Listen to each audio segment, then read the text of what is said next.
When did my backup plan become my first choice? I had 37 missed calls when my phone finally got service again. 37. All from my fiancé Derek, all within a 3-hour window, all while I was stuck on a mountain trail with a sprained ankle and my backup wedding date, Miles. Miles, who I'd invited to my wedding planning appointments only because Derek was always too busy. Miles, who'd agreed to be my just-in-case person if something went wrong. Miles, who was currently fashioning a splint out of hiking poles and his jacket while Derek's calls went unanswered in my pocket. "This is going to hurt," Miles said, kneeling beside me on the rocky trail.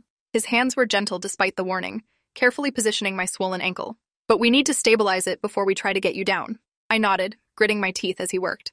We were 2 miles from the trailhead, and the sun was starting to set. I'd twisted my ankle on loose rocks about an hour ago, and my phone had no service until 5 minutes ago when we'd climbed high enough to catch a signal. "I should call Derek back," I said, watching my phone light up with another incoming call. "He's probably worried." Miles didn't look up from securing the makeshift splint. "He's called 37 times in 3 hours. That's not worried. That's something else." "What's that supposed to mean?" "Nothing." But his jaw was tight. "Just maybe stabilize your ankle before you deal with whatever that is." My phone stopped ringing, then immediately started again. I answered this time. "Derek, I'm okay. My ankle is—" "Where the hell have you been?" His voice was sharp, angry. "I've been calling for hours." "Hours, Kira. I told you this morning I was going hiking. My phone didn't have service until just now. You said you'd be back by 3. It's after 6. I looked at Miles, who was pointedly focusing on my ankle and pretending not to listen. "I had an accident. I sprained my ankle pretty badly and we had to—" "We? You're with someone?" Derek's tone changed. "Who's we?" "Miles came with me. I told you that this morning too." The silence on the other end was heavy. "You're on a mountain with Miles.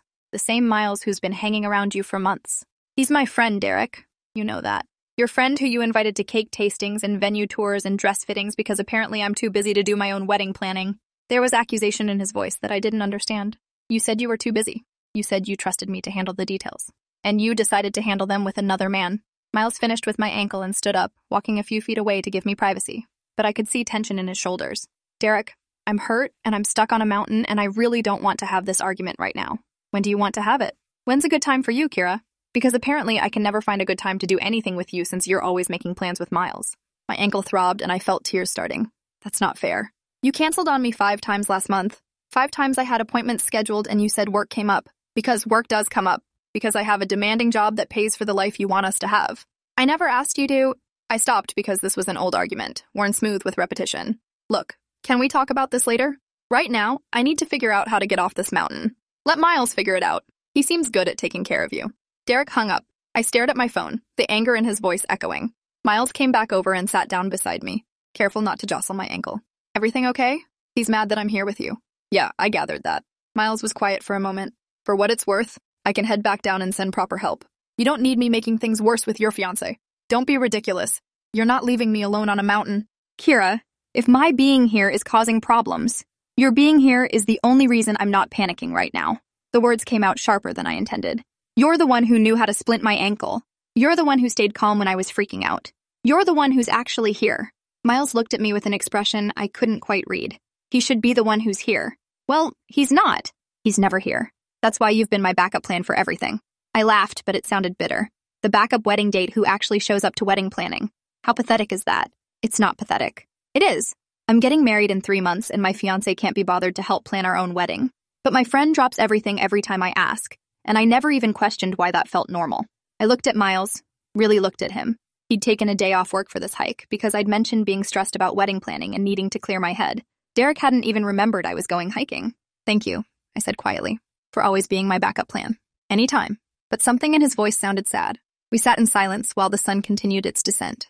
Miles had a headlamp in his pack and he set it up, creating a circle of light around us. "We should probably try to move soon," he said, "before it gets completely dark. Can you stand if I support you?" I tried with his help, but the moment I put any weight on my ankle, pain shot up my legs so intensely I gasped. Miles caught me before I fell. "Okay, new plan. I'm going to carry you." "Miles, it's 2 miles. You can't carry me 2 miles. Watch me." He was already positioning himself. "Climb on my back, piggyback style." "This is insane. This is happening. Come on." I climbed onto his back, my arms around his shoulders, and he stood up with a grunt. "You're stronger than you look," I said, trying to keep my tone light. "I've been working out." He started walking, his pace slow but steady. Figured I should be in good shape for all this backup plan duty. We made it maybe a 1/4 mile before he needed his first rest. He set me down on a fallen log and stretched his back. "You okay?" I asked. "Fine. Just pacing myself." He drank some water from his pack. "How's your ankle?" Hurts, but the splint is helping. I watched him in the headlamp glow. His hair was damp with sweat despite the cooling evening air.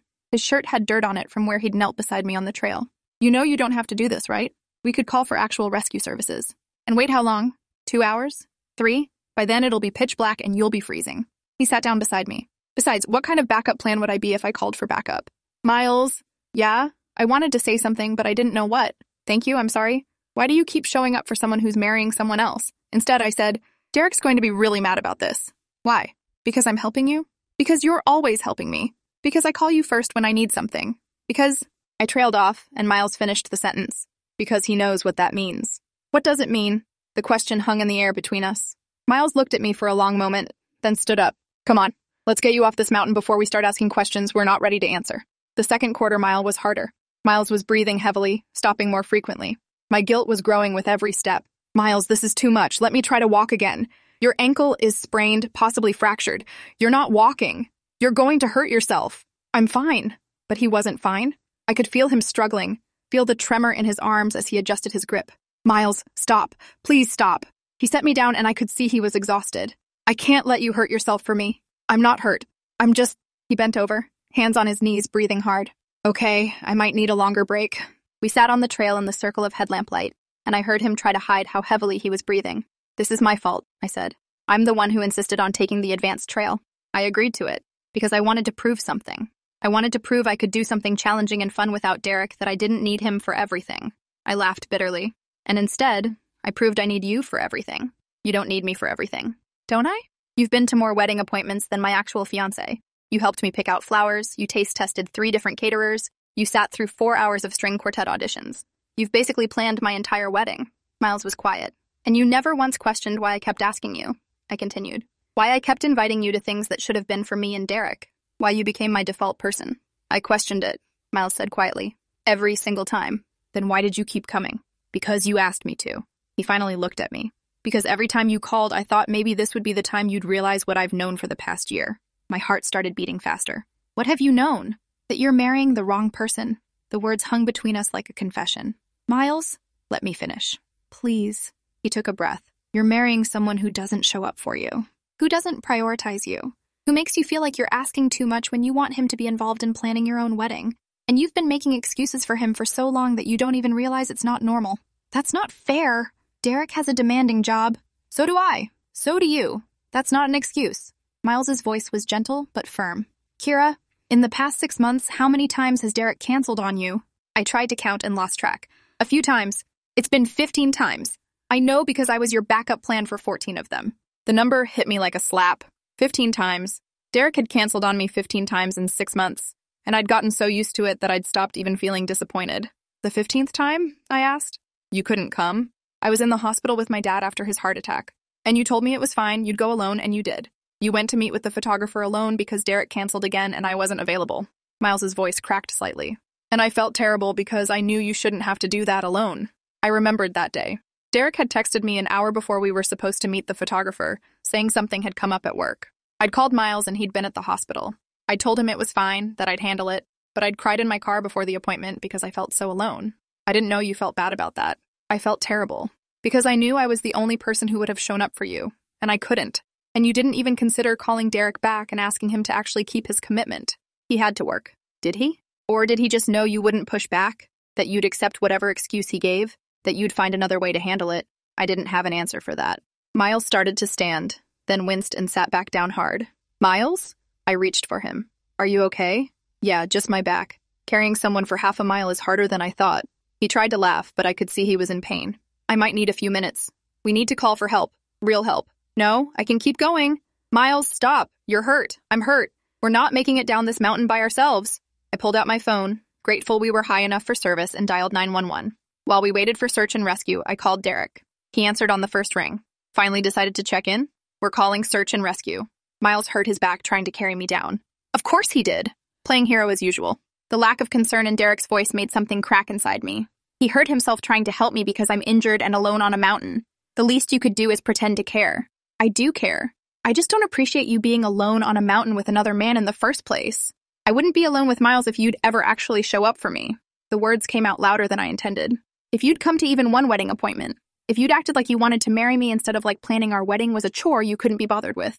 Here we go again. I'm a terrible fiancé because I have a job.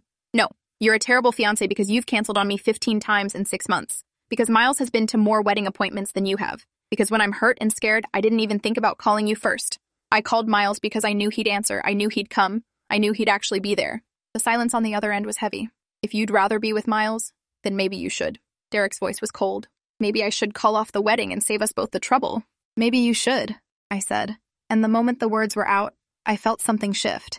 Not panic or regret, but relief. Derek hung up, and I sat there on the dark mountain trail, my phone still in my hand, feeling like I'd just jumped off a cliff. Miles was looking at me with wide eyes. I think I just ended my engagement. The words felt surreal. I think I just called off my wedding. Kira, 3 months before the wedding. 3 months, and I just ended it. I started laughing, and it turned into crying, and Miles pulled me into his arms. I'm sorry, he said into my hair. I shouldn't have said those things. I shouldn't have put that in your head right before your wedding. You didn't put anything in my head that wasn't already there. I pulled back to look at him. I've been making excuses for him for months, maybe longer. I've been telling myself it was normal, that all couples go through this, that wedding planning is stressful for everyone. It shouldn't be this stressful, Miles said gently. It should be exciting. You should be planning the happiest day of your life with someone who's just as excited as you are. Like you were. The question slipped out. At all those appointments, you always seemed excited. Because I was there with you. He said it simply, like it was obvious. Because I'd rather taste cake with you than do anything else. Because hearing you talk about flower arrangements made me happy even though I don't care about flowers. Because, he stopped himself. Because I'm an idiot who's in love with someone who's engaged to someone else. The world tilted. What? I'm in love with you. Miles said it calmly, like he was stating a fact. I have been for about a year. Since that Saturday we spent at the farmer's market picking out vegetables for dinner, and you laughed at my terrible attempt at haggling for tomatoes. I knew then, and I've been your backup plan ever since because being your backup was better than not being in your life at all. I couldn't breathe properly. Why didn't you say anything? Because you were engaged. Because you seemed happy. Because I thought maybe if I just stayed close enough, you'd eventually see... He trailed off. See what? That Derek doesn't look at you the way I do. That he doesn't prioritize you the way I do. That you deserve someone who shows up. We sat in the darkness, those words hanging between us, and I thought about the past year. All the times Miles had been there. The wedding appointments where he'd been more opinionated about my choices than Derek ever was. The way he remembered details Derek forgot. The way he made me feel seen in ways I'd been missing. I called you first, I said quietly. What? When I hurt my ankle. My first instinct was to call you, not Derek. I didn't even think about it. I looked at him. What does that mean? I think you know what it means. Before I could respond, I saw lights coming up the trail. Search and rescue had arrived, 2 men with professional medical gear and a stretcher. They checked us both over, put a proper splint on my ankle, and declared Miles had strained his back, but nothing serious. You're lucky, one of them said. This could have been a lot worse. They loaded me onto the stretcher and helped Miles walk down. The whole time, I couldn't stop thinking about what he'd said. About being in love with me. About me marrying the wrong person. About deserving someone who shows up. At the trailhead, there was an ambulance waiting. Derek's car was there too, and he was leaning against it, looking at his phone. He looked up when we emerged from the trail, and his eyes immediately went to Miles, who was walking behind my stretcher. You okay? Derek asked me, but he was still looking at Miles. Sprained ankle. Miles hurt his back trying to carry me down. How noble. The sarcasm in Derek's voice made the paramedics exchange glances. Sir, we need to take her to the hospital to get x-rays, one of them said. I can follow in my car, Derek said.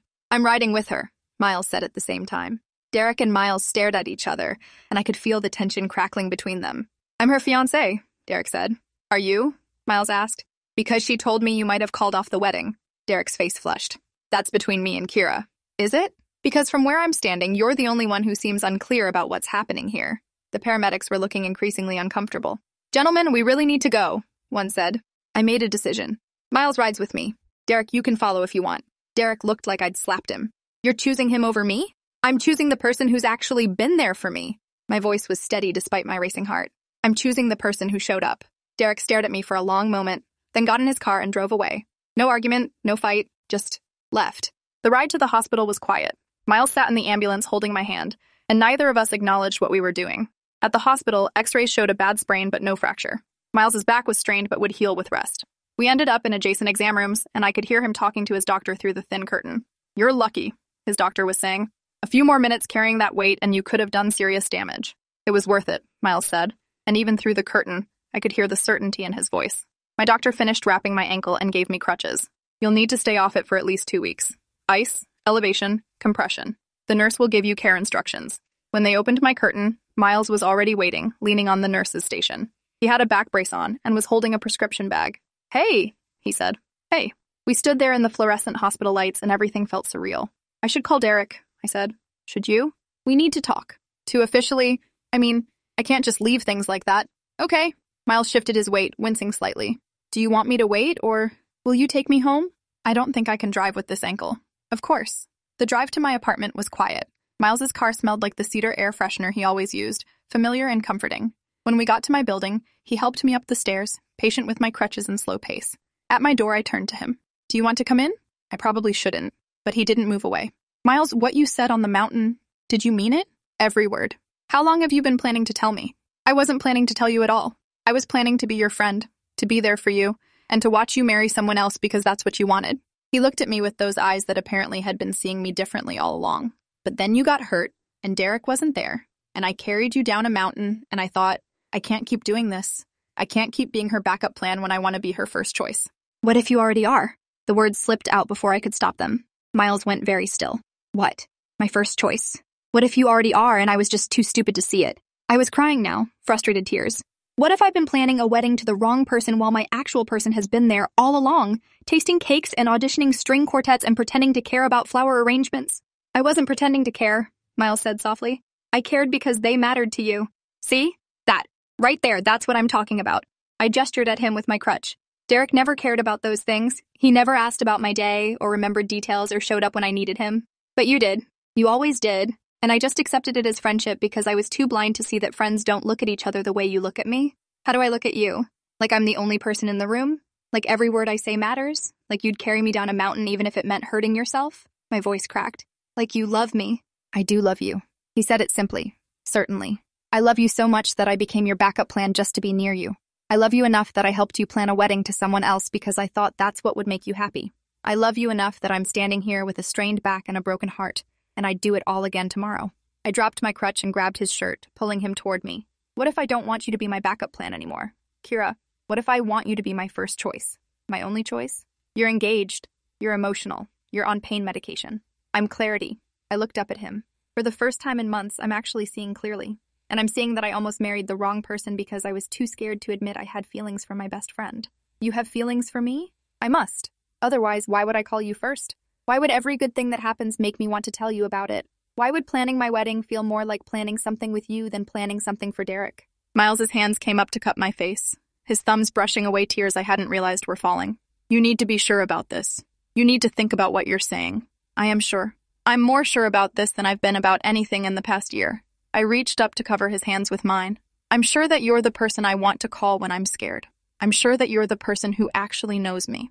I'm sure that somewhere along the way, my backup plan became my first choice and I was just too stubborn to admit it." "When?" he asked quietly. "When did you know?" I thought about it. "Remember that Saturday, 3 weeks ago? We were at the bakery for the cake tasting and the baker asked if we wanted to try the champagne flavor. Derek had canceled again and you'd stepped in like always. I remember. You got frosting on your nose. You wiped it off, and the baker said we made a lovely couple and I didn't correct her. I should have, but I didn't. I just smiled and let her think we were together and it felt right. I met his eyes. That's when I knew. I just wasn't brave enough to admit it yet." Miles leaned his forehead against mine, careful not to make me lose my balance. "What do we do now?" "Now I officially end things with Derek. I cancel a wedding. I probably lose a lot of deposits and make my mother very upset." I smiled despite the tears. "And then I figure out how to start over with my backup plan. I don't want to be your backup plan.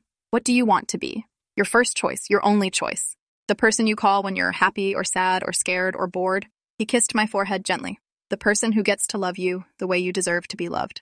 I think I can arrange that." We stood there in my apartment hallway, and for the first time in months, everything felt right. Not easy, but right. The next morning, I called Derek. He answered on the 4th ring, his voice cold. "What?" "We need to talk about the wedding." "What wedding?" I thought we were done. "We are," I said, and saying it out loud felt like freedom. "But we need to figure out logistics. Cancellations, deposits, telling people. Tell people whatever you want. Tell them you left me for your backup plan. Tell them I wasn't good enough. Tell them whatever makes you feel better about what you're doing." The bitterness in his voice was sharp. "Derek, that's not fair. What's not fair is spending a year planning a wedding with someone who was in love with someone else the whole time." I stopped because maybe I had been. Maybe I'd been falling for Miles while telling myself it was just friendship. "You're right. That wasn't fair to you. You deserved better than that." Derek was quiet for a moment. "Did you really not see it?" How he looked at you. No, I really didn't. I thought we were just friends. Everyone else saw it. Your mom, your sister, my friends, everyone saw that Miles was in love with you except you. He laughed, but it wasn't a happy sound. I kept thinking if I just gave you enough time, you'd realize what you had with me and stop spending so much time with him. But you never did. You just kept inviting him to everything, kept calling him first, kept choosing him over and over while telling yourself it didn't mean anything. The truth in his words stung. I'm sorry. I'm so sorry I didn't see what was happening. I'm sorry I wasted your time. Yeah, me too. Derek hung up. I sat on my couch, my ankle elevated, my phone in my hand, feeling the weight of what I'd done. I'd ended an engagement 3 months before my wedding. I'd hurt someone I'd cared about. I'd turned my entire life upside down. My phone buzzed with a text from Miles. How did it go? It's officially over. He's hurt and angry, and he has every right to be. Want me to come over? I looked at that text, at the simple offer to be there, and felt my chest tighten. Yes, please. He was there in 20 minutes. He let himself in with the spare key I'd given him months ago, carrying coffee and bagels. Figured you might not have eaten. You know me too well. I've been paying attention for a year. He set the food down and sat beside me on the couch. How are you feeling? Overwhelmed? Guilty? Relieved? Scared? I picked at my bagel. I just called off my wedding. My mom is going to kill me. Your mom loves you. She'll understand. Will she? I'm not sure I understand. I looked at him. What am I doing, Miles? I'm throwing away a relationship and a wedding and all these plans because of feelings I didn't even acknowledge until yesterday. You're being brave. You're choosing what you actually want instead of what you think you should want. What if I'm wrong? What if this is just wedding stress and cold feet and I'm making a huge mistake? Miles took my hand.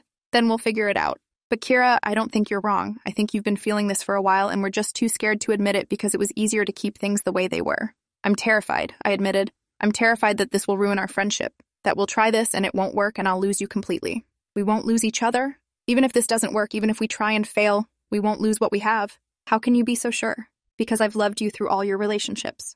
I've been your friend through every breakup and every heartbreak. I'm not going anywhere, no matter what happens. He squeezed my hand. But I don't think this is going to fail. I think we're going to be amazing together because we already are. We spent the day together, making phone calls to cancel vendors, drafting messages to send to wedding guests, figuring out the logistics of ending an engagement. My mom called around 3, and I let it go to voicemail because I wasn't ready for that conversation yet. You're going to have to talk to her eventually, Miles said. I know, just not today. My phone buzzed with a text from Jasmine, my maid of honor. Your mom just called me freaking out. Said you called off the wedding? Call me immediately. Guess my mom called her, I said, showing Miles the text. Word travels fast. I called Jasmine and she answered shrieking. What is happening? Your mom said you called off the wedding. I did. Why? What happened? Did Derek do something? No, Derek didn't do anything. That was kind of the problem. I explained everything. The hiking trip, the injury, Miles carrying me down the mountain, the fight with Derek, the confession.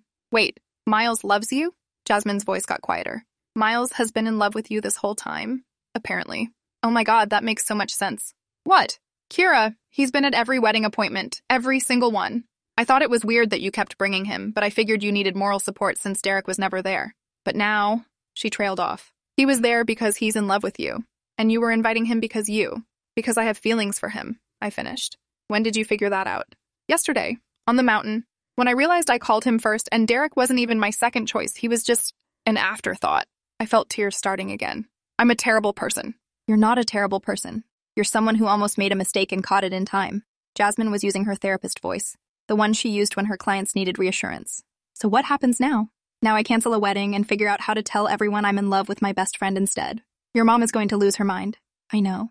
But also, Jasmine continued, she's been telling me for months that you and Derek don't seem right together. She never said anything to you because she didn't want to interfere, but she's had concerns.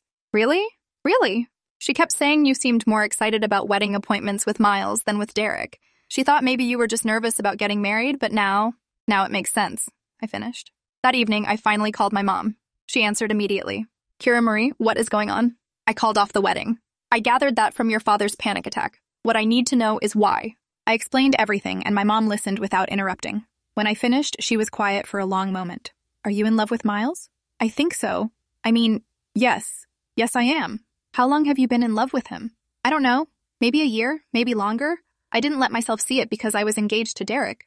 And now I'm not engaged to Derek, and I'm terrified because I've turned my entire life upside down for feelings I'm still trying to understand. My mom sighed. Do you want to know what I think? I'm not sure, but tell me anyway. I think you and Derek were never quite right. I think you settled because he was stable and successful, and on paper, he seemed like the perfect choice. But you were never yourself around him. Not the way you are with Miles. You noticed that? Honey, everyone noticed. We all saw how you lit up when Miles walked into a room. We saw how you looked for him first when you had news to share. We saw how he looked at you like you hung the moon. Why didn't anyone say anything? Because you have to figure these things out yourself. We could have told you, but you weren't ready to hear it.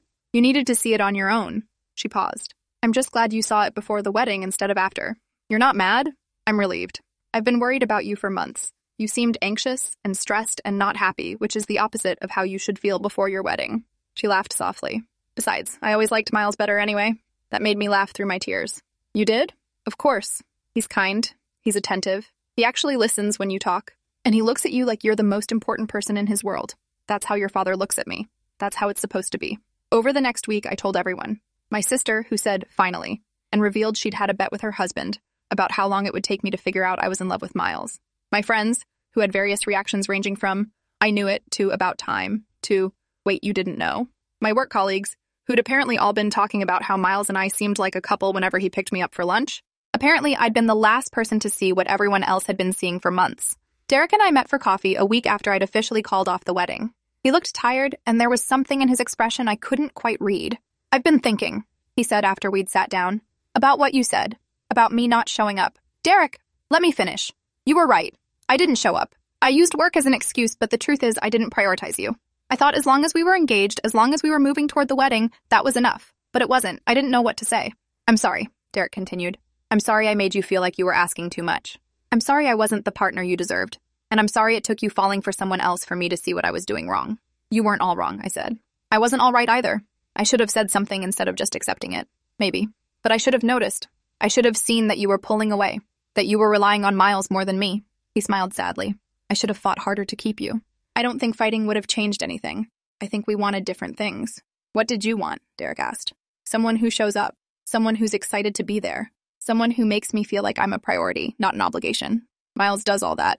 It wasn't a question. Yeah, he does. Derek nodded. I hope it works out for you two. I hope he gives you everything I couldn't. He stood up to leave, then paused. For what it's worth, I think you made the right choice. You two fit in ways we never did. Watching him walk away, I felt sad but not regretful. We'd had something, but it hadn't been enough, and that was okay. 2 weeks after calling off the wedding, after my ankle had healed enough to walk without crutches, Miles took me hiking again. Not the same trail, but an easier one with a beautiful view at the top. We sat on a boulder overlooking the valley, and he handed me a thermos of hot chocolate. Remember when we came here in college? He asked. For that astronomy assignment. We fell asleep and missed the meteor shower we were supposed to photograph. I smiled at the memory. You got a C on that assignment because of me. Worth it. You were using my jacket as a pillow and you looked so peaceful I didn't want to wake you. He was quiet for a moment. That was the first time I thought maybe I was falling for you. But you were dating that guy, Kevin, and I figured I was just being a good friend. Kevin was terrible. He was. But you didn't see it for months because you kept giving him chances. I'm seeing a pattern in my relationship choices, I admitted. I settle for people who don't choose me first. I choose you first, Miles said, turning to look at me. I've been choosing you first for a year. I'll choose you first for as long as you'll let me. That's a big promise. I'm a big fan of keeping promises. He took my hand. So what do you say? Want to try this for real? Not as backup plans or best friends pretending, but actually together? What if it ruins everything? What if it makes everything better? I looked at him, at the hope and fear and love in his eyes, and thought about all the times he'd been there. All the wedding appointments and emergency calls and moments when he'd shown up without question. Okay, I said. Let's try this for real. Miles smiled, and it was like the sun breaking through clouds. Yeah. Let's see what happens when my backup plan becomes my first choice. He kissed me there on that boulder, and it felt like coming home. Like every friendship hug and casual touch had been building to this moment.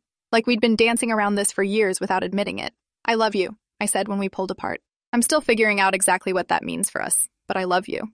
I love you too. Have for a while now. I know. Everyone knew except me, apparently. You were worth the wait. We sat there watching the sun set over the valley, and I thought about how sometimes the person you're supposed to be with is the one who's been there all along. Sometimes they're the one who shows up at 3 a.m., who helps you plan a wedding to someone else, who carries you down a mountain even when it hurts. Sometimes your backup plan was always meant to be your first choice. You just needed the right moment to see it. 3 months later, on what would have been my wedding day to Derek, Miles and I had a picnic in the park. Nothing fancy, just sandwiches and fruit, and the chocolate cake we'd tasted together months ago, when I'd thought I was planning a wedding to someone else. Do you regret it? Miles asked. Calling off the wedding? Not even for a second. I leaned against him, his arm around my shoulders. I regret not seeing you sooner. I regret all the time we wasted pretending to be just friends. But I don't regret choosing you. Good. Because I'm choosing you right back. We sat there in the afternoon sun, And I thought about how different my life looked now, how much lighter I felt, how being with Miles felt easy in a way my relationship with Derek never had. "Can I tell you something?" Miles said. "Always. I'm really glad your ankle healed wrong 3 months ago, because if it hadn't, I might never have told you how I felt. My ankle healed fine. I know, but you know what I mean. If you hadn't gotten hurt on that mountain, if I hadn't had to carry you down, if Derek hadn't shown his true colors about me being there," he trailed off. "We might have missed our chance." "I don't think we would have missed it," I said. "I think we would have found our way here eventually. Maybe it would have taken longer. Maybe I would have had to actually marry Derek first and realize my mistake. But I think we were always going to end up here. You think we're inevitable? I think you've been my first choice for a long time. I was just too scared to admit it." I turned to look at him. I think the universe kept pushing us together until I finally paid attention. The universe is smart. The universe is slow. I should have figured this out months ago. Better late than never. Miles kissed my forehead. "Besides, now you have a great story about how you almost married the wrong person, but your backup plan saved you." "My backup plan became my first choice," I corrected. Best plot twist ever. We finished our picnic and walked through the park, holding hands like we'd done 100 times as friends. But now it meant something different, something more. People we knew kept stopping to say hi, and everyone commented on how happy I looked. "You're glowing," my former coworker said. "Love looks good on you." "Thanks," I said, squeezing Miles's hand. Love did look good on me. Being with the right person looked good on me. Choosing someone who chose me back looked good on me. That evening, Miles walked me to my apartment door, and I invited him in for coffee. "I should probably go," he said, but he was already following me inside. "I have work tomorrow. It's Saturday. You don't work on Saturdays." "Fine, you caught me. I just don't want to overstay my welcome." "Miles, you're my boyfriend. You can't overstay your welcome." The word boyfriend still felt new and exciting. For a year, he'd been my backup plan, my best friend, my emergency contact. Now he was my boyfriend, my first choice, my person. We ended up on my couch, tangled together, talking about everything and nothing. Miles told me about a project at work. I told him about drama with my sister. We made plans for next weekend, discussed getting a cat together, debated whether we should look for a bigger apartment. "Wait," I said, sitting up. "Are we talking about moving in together? Maybe?" Miles looked uncertain. "Is that too fast? We've only been officially together for 3 months. We've known each other for a decade. We basically already live together. You're here almost every night anyway." "That's true." He pulled me back against him. "So is that a yes to looking at apartments?" "That's a yes to looking at apartments." I kissed him. "That's a yes to building a life together. That's a yes to everything. Everything is a big promise." "I'm a big fan of keeping promises," I said, echoing his words from months ago. "Besides, you've been my backup plan for everything else. Might as well be my backup plan for choosing apartments, too." "I'm not your backup plan anymore." "No, you're not. You're my first choice. My only choice." I looked at him. "You're the person I want to wake up next to every morning." "I can work with that." 6 months after that day on the mountain, Miles and I moved into a new apartment together. Not too big, not too small, but perfect for us. We had a small housewarming party, and all our friends came, including Jasmine, who brought champagne and made a toast. "To Kira and Miles," she said, raising her glass. "May you always choose each other first." "Always," Miles said, looking at me. "Always," I agreed. Later that night, after everyone had left and we were cleaning up, Miles pulled me close. "I have something for you." He handed me a small, wrapped box. "It's not what you think," he added quickly. "Don't panic." Inside the box was a keychain with a small elephant charm. "Mr. Trunks?" I asked, recognizing my childhood stuffed animal. "I had it made custom. Because you said Mr. Trunks always made you feel safe, and I want you to always feel safe with me." "Miles, I know we're not there yet. I know it's too soon to talk about forever, but I wanted you to know that I'm thinking about forever. That when I imagine my future, you're in every part of it." I kissed him, and the elephant keychain pressed between us, a reminder of childhood comfort and adult promises. "I'm thinking about forever, too." "Yeah?" "Yeah. You've been my backup plan, my best friend, my first choice. Might as well be my forever, too." We stood in our new apartment, surrounded by half-unpacked boxes and the beginning of our life together, and I thought about how far we'd come. From that day on the mountain to this moment here, from backup plan to first choice, from best friends to something more. "I love you," Miles said. "I love you too. Always have, always will. Even when I'm annoying, especially when you're annoying." We finished cleaning up and went to bed in our new apartment, in our new life, and I felt more certain about this choice than I'd ever felt about anything. Because sometimes the right person is the one who's been there all along. Sometimes they're the one who shows up, who pays attention, who makes you feel seen and valued and cherished. Sometimes your backup plan was always meant to be your first choice. You just needed to be brave enough to see it. And I was finally seeing clearly. Appreciate you watching this far. If you enjoyed it, drop a like, leave a comment, and subscribe so you won't miss the next story.